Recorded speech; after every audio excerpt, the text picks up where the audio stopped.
Всем привет, старики, бугурен, старый курсидермо.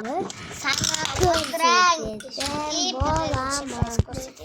достар меня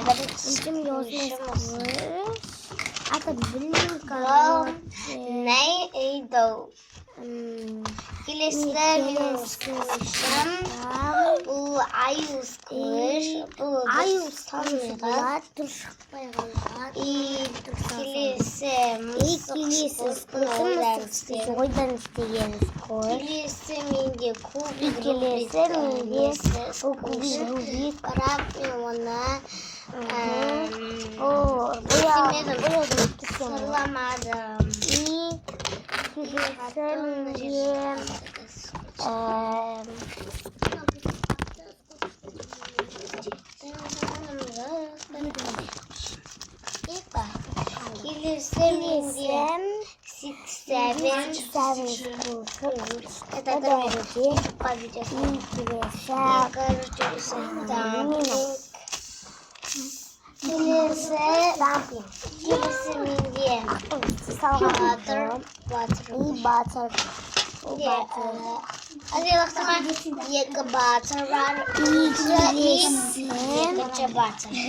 Bu aslında bir adet.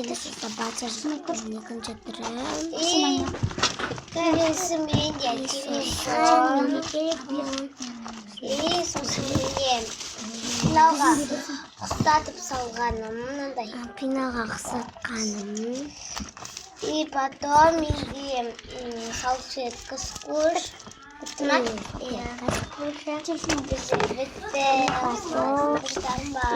Қандай скушать? Стейн асқазан